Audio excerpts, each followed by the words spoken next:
Selamat pagi dan salam olahraga. Perkenalkan, nama saya Septian Siregar dari kelas PCKRB 2019. NIM saya 6193111004. Nah, di sini saya akan menjelaskan pengertian sosiologi dari PowerPoint yang sudah saya kerjakan. Yang pertama, hakikat sosiologi. Sosiologi adalah ilmu pengetahuan yang objek studinya adalah masyarakat. Istilah sosiologi pertama kali dikemukakan oleh sosiolog berkebangsaan Prancis, Auguste Comte, melalui cours de philosophie positif. Menurut Comte, sosiologi berasal dari kata Latin socius yang artinya teman atau sesama, dan logos dari kata Yunani yang artinya cerita. Jadi pada awalnya sosiologi berarti bercerita tentang teman atau kawan atau masyarakat. Objek kajian sosiologi. Objek studi suatu ilmu dapat dipahami dari segi material maupun segi formalnya atau sudut pandang ilmu itu sendiri. Secara material, objek studi sosiologi adalah manusia, baik sebagai individu maupun sebagai bagian dari kelompok sosial. Sedangkan dari segi formalnya, sosiologi memandang manusia sebagai perwujudan hubungan sosial antar manusia. Pokok bahasan sosiologi. Menurut Emile Durkheim, pokok bahasan sosiologi adalah fakta-fakta sosial.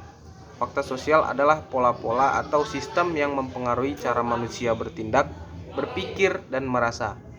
Fakta sosial tersebut berada di luar individu dan mempunyai kekuatan memaksa atau mengendalikan individu tersebut. Max Weber. Menurut Max Weber, pokok kajian sosiologi adalah tindakan sosial. Namun tidak semua tindakan manusia dapat dianggap sebagai tindakan sosial.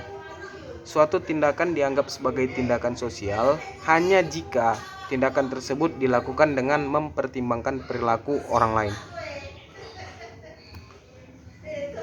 Menurut Wright Mills, pokok bahasan sosiologi menurut C. Wright Mills terkenal dengan sebutan khayalan sosiologis atau the sociologist imagination. Khayalan sosiologi diperlukan untuk memahami apa yang terjadi di masyarakat maupun yang ada di dalam diri manusia. Menurut Mills, dengan khayalan sosiologis kita mampu memahami sejarah masyarakat, riwayat hidup pribadi, dan hubungan antara keduanya. Menurut Peter L. Berger, pokok bahasan sosiologi menurut Berger adalah pengungkapan realitas sosial. Seorang sosiolog harus bisa menyingkap berbagai fenomena yang menjadi suatu realitas yang tidak terduga. Ciri sosiologi sebagai ilmu pengetahuan. Empiris. Ilmu pengetahuan tersebut didasarkan pada observasi terhadap kenyataan dan akal sehat, serta hasilnya tidak bersifat spekulatif atau menduga-duga. Teoritis, yaitu suatu ilmu pengetahuan selalu berusaha menyusun abstraksi dari hasil-hasil pengamatan. Kemudian kumulatif, disusun atas dasar teori-teori yang sudah ada atau memperbaiki atau memperluas serta memperkuat teori-teori yang sudah ada sebelumnya. Non-etis, pembahasan suatu masalah tidak mempersoalkan baik buruk masalah tersebut, tetapi lebih bertujuan untuk menjelaskan masalah tersebut secara mendalam.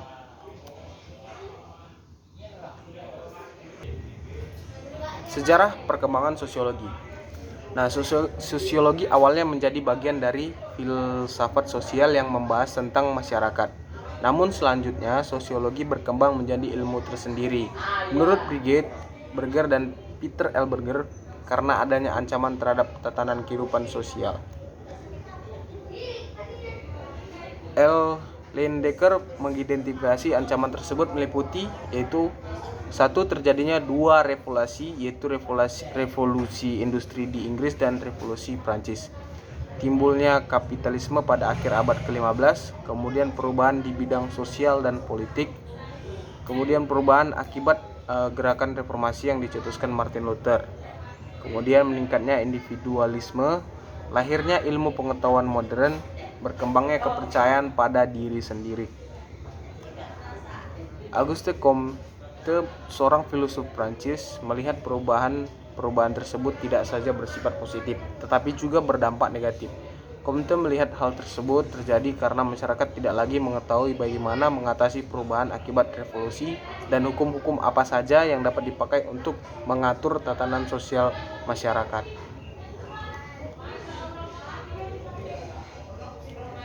Berikut adalah kegunaan sosiologi. Yang pertama untuk pembangunan, berikutnya untuk penelitian.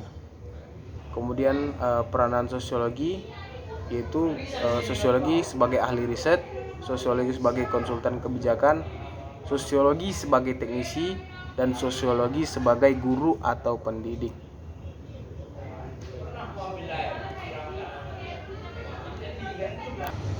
Nah, oke, baik. Selanjutnya berikut adalah beberapa contoh atau masalah sosial yang sering terjadi di lingkungan masyarakat. Yang pertama itu masalah sosial dari faktor ekonomis, misalnya kemiskinan atau pengangguran. Kemudian masalah sosial dari faktor biologis seperti misalnya penyakit menular seperti COVID-19 ini. Kemudian masalah sosial dari faktor psikologis, misalnya penyakit saraf, bunuh diri, gila atau gangguan jiwa dan lain-lainnya. Kemudian ada masalah sosial dari faktor kebudayaan seperti perceraian, pencurian, kenakalan remaja, konflik ras, dan lain-lain. Kriteria masalah sosial itu kriteria utama.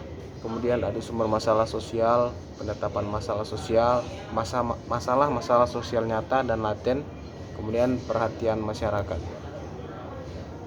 Beberapa masalah sosial yang penting dan yang paling umum terjadi yaitu kemiskinan, kejahatan, disorganisasi keluarga atau keretakan, masalah remaja, kemudian ada peperangan, pelanggaran terhadap